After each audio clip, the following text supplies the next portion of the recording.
J, L, N, O, P, Q, R, S, T, U, N, V, W, X, Y, and Z. Now I know my ABC. Tell me what you think of me. We think it's very nice to know your alphabet. And at New York's Great Bronx Zoo, A stands for A-N-D-Y, Andy, and here he is, a 3.5-year-old baby orangutan from the island of Borneo.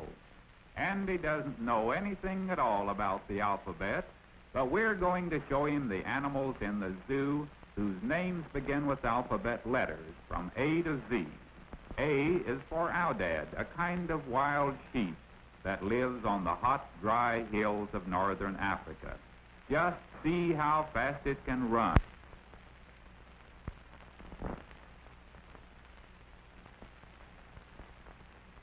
B is for bear, and especially for the big white polar bears that live near the North Pole. In the zoo, they like to dive into the water, and Andy's friend shows him just how they do it. Splash, and he's in. Polar bears have lots of fun in their pool. They have a barrel to play with, and on very hot days, they dive and splash and play all day long. They don't mind the heat at all. C comes next, and C stands for camel.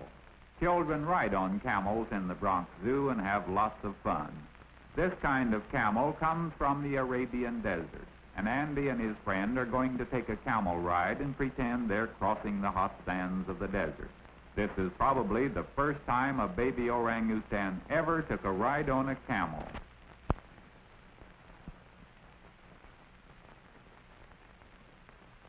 Next is the letter D, and D is for deer. This is a kind of deer called Père David's deer that used to live in China. These are the only ones in the United States.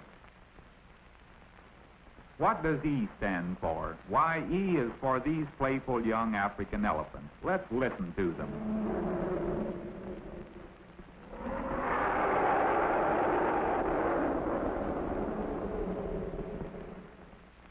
F is the letter that stands for frog. Andy doesn't like frogs. He's getting out of there quick. It's just a common old bullfrog, Andy. It won't hurt you. Andy isn't sure about that, but he knows his friend won't let the frog jump at him. G is for gibbon, a kind of ape that lives in Malaysia. Listen to its call.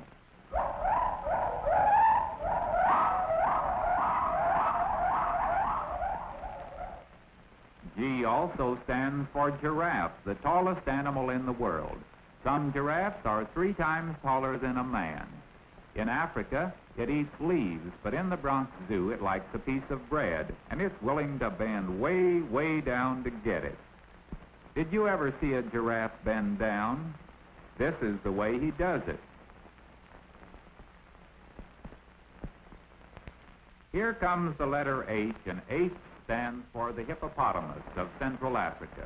This one is named Pete, and he's the oldest hippopotamus in any zoo in the world. He was born in 1903. He likes to eat cabbage for breakfast. I stands for a very pretty bird, the scarlet ibis of South America. When hundreds of scarlet ibises perch in a tree, it looks as if the tree were in bloom with red flowers. Jaguar begins with J, and that's our animal for this letter. Andy wants to see the jaguar. He'll like this one in the Bronx Zoo because it's gentle and friendly.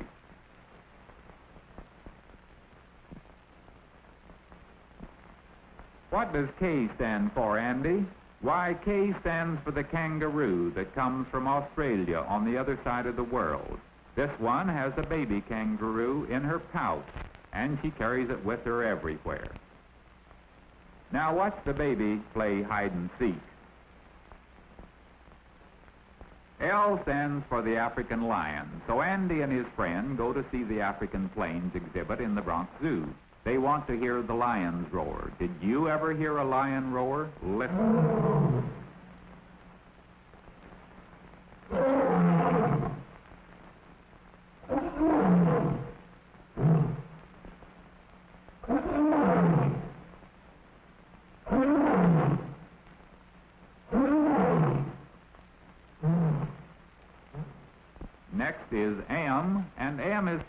marmoset, a kind of little monkey that lives in South America. At first, the babies ride on the backs of their fathers and mothers, but they soon learn to play by themselves. Don't they hop around like little frogs?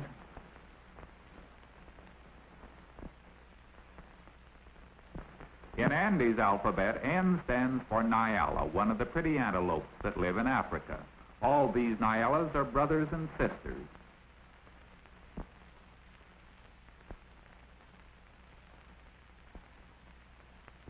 O is for orangutan, and that's what Andy is, of course.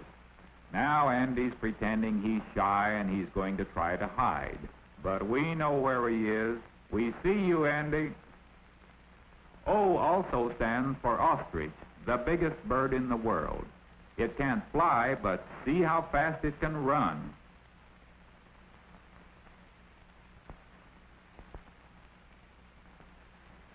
P is for penguin, and that's another kind of bird that can't fly.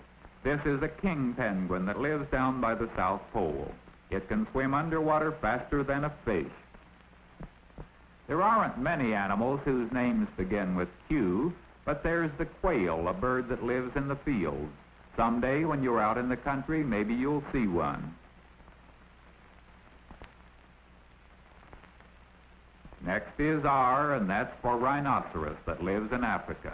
He likes to stir up the dust with his nose, and then he walks over to beg for apples. He likes apples as much as you do, and Andy and his friend are giving him some.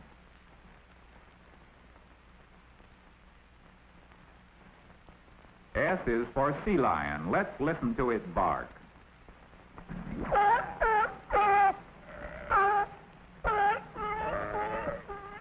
S also stands for skunk, and that's one animal Andy's sure he doesn't want to make friends with.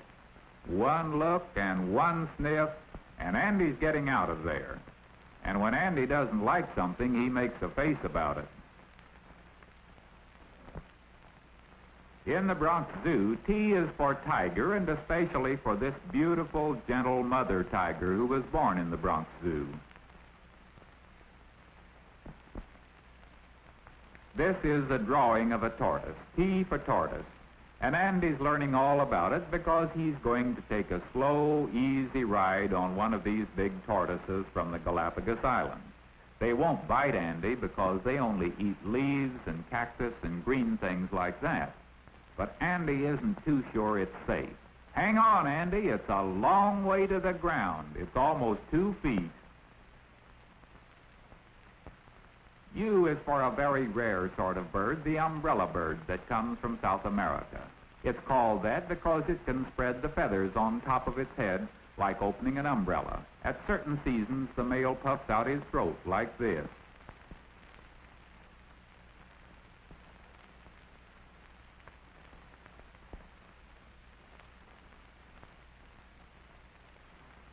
V is for another bird, the North African eared vulture. It isn't very pretty, is it? But there's another kind of vulture that is pretty. This is the king vulture that lives in Mexico and part of South America. After V comes W, and that's for the wolf. There used to be lots of wolves in the United States, but they only live in out-of-the-way places now, and they're not dangerous to people. X is a hard letter to find an animal for, but these are Xenopus frogs, spelled Xenopus. The man is going to take one out of the tank and hold it in his hand so you can see it. These frogs come from Africa.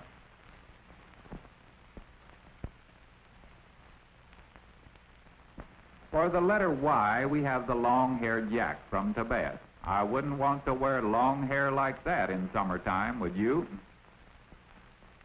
Everybody knows that Z stands for zebra, and that's the last letter in the alphabet. We've gone all around the Bronx Zoo looking at the animals from A to Z, and that's the end of Andy's animal alphabet. Andy says, U-R-S-T-U-N-D-W